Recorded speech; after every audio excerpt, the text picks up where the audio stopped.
My name is Ellie, and I've been married to Todd for a year. When we were dating, Todd was so kind that everyone was jealous of me, but like in many marriages, men seem to stop trying once they feel secure. After our wedding, Todd's attitude changed quickly. Hey, is the laundry done yet? He asked one day. I just got home. Can you give me a minute? I replied. Come on, dinner's not even ready. What do you do all day? He snapped. I just said I got back. If it's so urgent, maybe you could help a bit? I suggested. What? I'm out there walking all day in the heat as a salesman. You just sit at a desk. Your work isn't nearly as hard as mine, he said dismissively. Desk jobs are hard too. Sitting all day hurts my back and shoulders, I explained. Yeah, stop with the excuses. If you have time to talk, you have time to get things done, he said, cutting me off. This kind of conversation has become normal for us. We both work hard at our jobs, but Todd refuses to help with chores. In fact, he always expects me to do more. I try my best to manage everything, but his constant criticism wears me down. Feeling exhausted, I started picking up Todd's clothes from the floor and putting them in the laundry basket. Make sure to wash these too, he said. I've already started the laundry. Why don't you take them to the laundry room yourself? I asked. Why should I? You take them, he replied. They're your clothes. You should take care of your own stuff, I argued. Don't talk back to me, just take them, he shouted, throwing his clothes on the floor. Frustrated, I clenched my teeth but picked up his clothes anyway. I turned on the washing machine and then started cooking dinner, pushing through my fatigue. It had been a hard day at work, with unexpected problems, so I decided to keep dinner simple. I used the leftover vegetables to make curry and planned to serve it with some side dishes from yesterday. As I was setting the table, Todd walked in. Wow, don't tell me this is dinner tonight, he said, sounding unimpressed. Yes, this is dinner, I said. Are you serious? It's the exact same meal as yesterday, leftovers and curry? Just cutting up vegetables and boiling them counts as cooking to you? Pathetic. I want something better, like roast beef or seafood stew, Todd complained. I can't make fancy meals like that on weekdays. I work too, remember? I said, trying to stay calm. Don't give me that. Lisa from my office works the same hours and makes elaborate dinners. Look at her Instagram, he said, showing me his phone. Isn't Lisa single, though? I asked. So what? Being single or married shouldn't matter. Besides, she's stylish and nice. Unlike you. Fine, I'll make something better on my day off, I said reluctantly. Sure, I won't hold my breath, Todd muttered. Lately, Todd kept bringing up Lisa from work. Seeing that he followed her on Instagram made me feel uneasy. Her meals were picture perfect, but she was single and had the time to enjoy cooking. For me, it wasn't the same. I had to come home, make Todd's meals, and do his laundry. Todd didn't see the difference and unfairly compared me to her. During dinner, Todd continued complaining. This is bland. I can barely taste anything. Why is the meat so small? Splurge a little and get bigger cuts. Don't be so cheap. And these vegetables are undercooked. You're useless, totally incompetent, he said. Todd, stop it. That's not funny, I said, trying to stay calm. Why? It suits you. You can't do anything right, he said, laughing.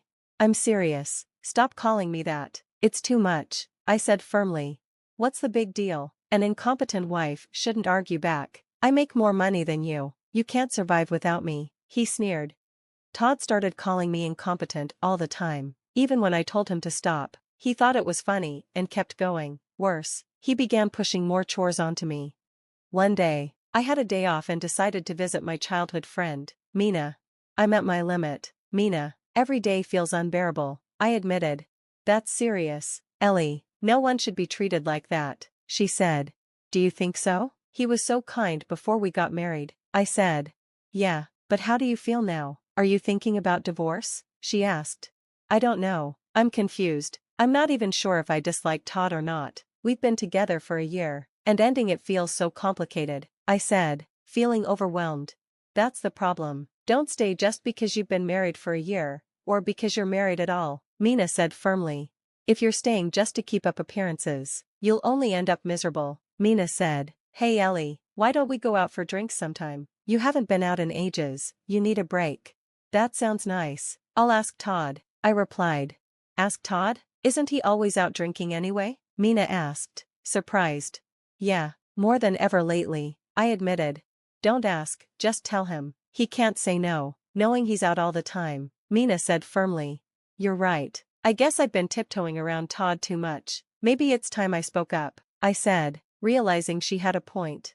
When Todd got home, I brought it up. I want to go out for drinks with Mina, I told him. What, go out for drinks? What's that supposed to mean? He asked, frowning. Exactly what it sounds like. I want to go out with my friend. We haven't gone out in a while, I said calmly. No, he replied flatly. Why not? You go out all the time. Why is it okay for you, but not for me? I challenged him. Because I said no. Who'll make my dinner if you're not here? He snapped. You could eat out, order delivery, or buy something, I suggested. No way. A wife's job is to cook for her husband. Besides, when I go out, it doesn't affect you. If anything, you should be grateful I'm not home and you don't have to cook for me, he said with a smirk. That's not fair. Even when you're out, I still have to wash your clothes and clean your lunch containers. It's not easy for me, I said, frustrated. You're not going out. Stay home and do your job. Incompetent, he said, storming off to his room. I couldn't believe his attitude. He went out drinking all the time, but I wasn't allowed to go out even once. My frustration grew. Ignoring his orders, I decided I'd go out with Mina anyway, just in case. I sent Todd a message. I'm going out for drinks tonight with Mina. Maybe I really should consider divorce, I told Mina later. What happened now? She asked. Todd told me not to go out tonight, even though he goes out all the time. It's so unfair, I vented. That's ridiculous. He's such a hypocrite, Mina said angrily. I know, right? I'm starting to doubt if I even love him anymore, I confessed. Forget about him tonight. Let's just drink and talk it out, she said with a smile.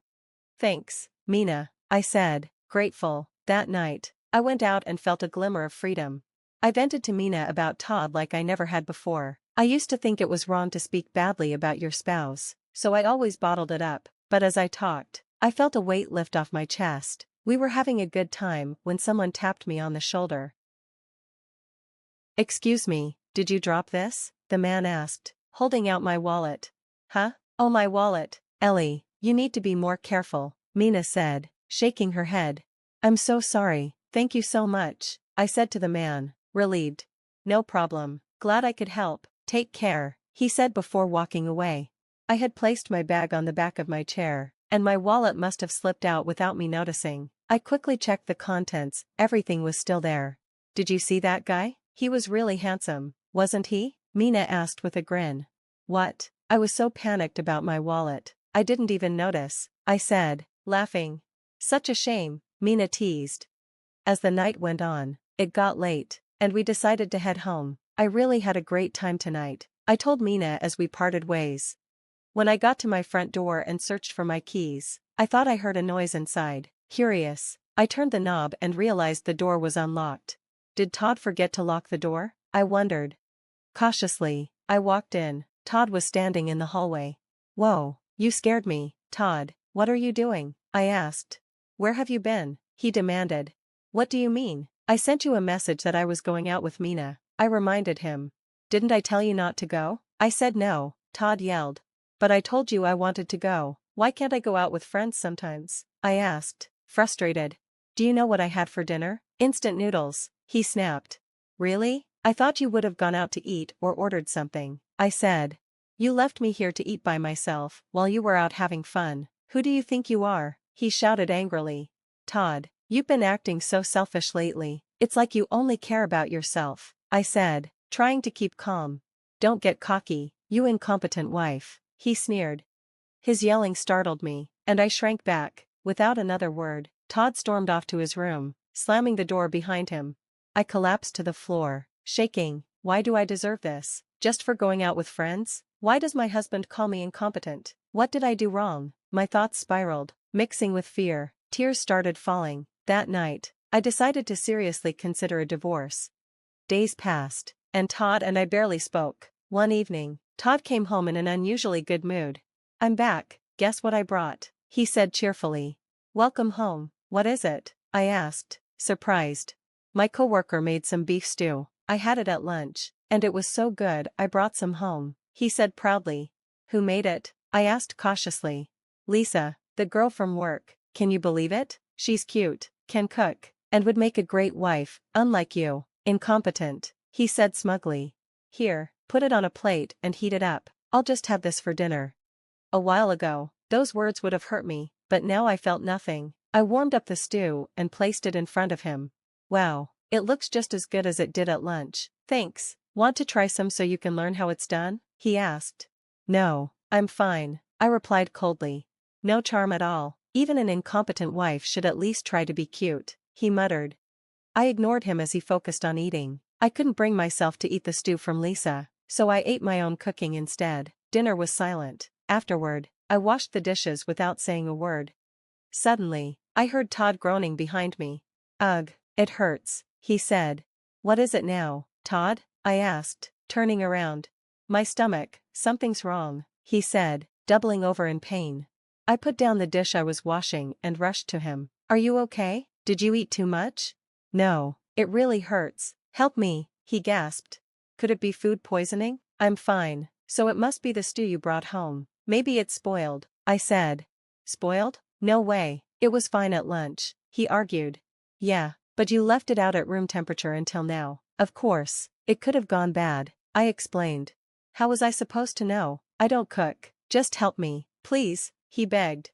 This man, who constantly called me incompetent, now needed my help. I don't know what to do. I'm incompetent, remember? I said, arms crossed. Don't be like this. This is serious, he pleaded. I don't know, Todd. I still have dishes to wash, I replied. Wait a bit, please, Ellie. It's really bad. My stomach feels like it's tearing apart, he cried. That does sound tough, but you know, I need to take my bath first, and you always insist on going first, I said sarcastically. I'm in too much pain for that right now, Todd shouted. Oh, what a dilemma. If you don't go first, I can't bathe, I teased. Stop with that and help me, he shouted, desperate. Fine, once I finish the dishes, the laundry, my bath, and ironing your clothes, then I'll see what I can do, I said firmly. That's too long. Do you really have that much left? He asked, panicked. Yes, Todd, I do this every day. How have you not noticed, even after a year of marriage? I said, staring him down. Exactly, until I finish everything. My time isn't available, so you'll just have to wait, I said, turning back to the sink. I'm sorry, I was wrong, Todd said, pale and trembling. I apologize for everything I said. I won't call you incompetent anymore. Just please take me to the hospital. I wasn't sure if he was faking, but his pale face and shaking body seemed real. Are you sure this isn't another act? I asked. No, Ellie, it's real. Please, I need help, he begged. I decided to call an ambulance. The doctor diagnosed Todd with mild food poisoning and said he'd recover with rest and medication. Lying on the hospital bed after treatment, Todd looked relieved. Wow, just food poisoning, thank goodness, he said. But, you know, Ellie, you kind of are incompetent for not helping right away. What kind of wife prioritizes chores over her husband's pain? I took a deep breath. I don't think I want to be your wife anymore, Todd. Let's get a divorce, I said. Divorce? What are you talking about? Where is this coming from? He exclaimed. It's not sudden, Todd. I've been thinking about it for a while. I don't want to be married to you anymore. This is ridiculous, Todd shouted. You can't survive without me. Your salary isn't enough. You're right, I admitted, but I'll manage. Plus, I'll file for alimony to help me until I'm back on my feet. Alimony? On what grounds? Todd scoffed. If anything, I should charge you for the inconvenience of keeping you around. Are you sure about that? I asked, pulling out a folder of photos. The photos showed Todd arm in arm with another woman. What are these? Todd stammered. You tell me, I said. You should recognize them better than anyone. When did you take these? How did you get them? He asked, panicking. That woman is Lisa, right? Your coworker? I can explain, Todd stuttered. Lisa kept insisting, and I couldn't refuse. Oh, don't even start, I interrupted. Being insisted upon doesn't make you innocent. You chose to cheat. Ellie, just listen, Todd started. I've said all I needed to. Let's finalize the divorce. We'll handle everything through our lawyers. If that's what you really want, fine, but don't think you'll get any money out of me, Todd said, trying to sound confident. Goodbye, Todd. I walked away without looking back. The divorce went smoothly, despite his bluster. Todd was found at fault and had to pay alimony. I used the money to save up, but stayed in my cozy apartment. I also left my job to start fresh, worried Todd might show up at my workplace. A week into my new job, Todd called me. "Ellie, I need your help," he said desperately. "What do you want, Todd?" "I'm busy," I replied. "Lisa lied to me. All that food she made was store-bought. She can't cook or clean, and she's 5 years older than she said. Can you believe that?" he whined. "Oh, really?" I said, unimpressed. "Yeah, and now she's nagging me about marriage. I can't stand it anymore." "Ellie, can't we start over? I need you back. We were good together, right?" "No, Todd," I said firmly. "Actually, I'm seeing someone now. Someone kind, caring, and who appreciates me." "Wait, what? Who?" Todd demanded. "I don't have time for this. I'm meeting him now. Goodbye, Todd," I said. "Ellie, wait, don't hang up," he pleaded. "Oh, and stop calling me. If you do, I'll report you for harassment," I said before hanging up. I smiled as I walked to meet Kyle, my new boyfriend. "Sorry if I kept you waiting," I said. "No, I just got here too," he replied. "Great, let's get going," I said with a smile. Kyle had returned my wallet at the bar that night. Turns out, he's also my new supervisor at work. We clicked over shared interests and soon started dating. Now, I'm happier than ever. Life with Todd was nothing compared to the joy I have now. Sometimes, things fall apart so better things can fall together, and my life is infinitely better than it was before.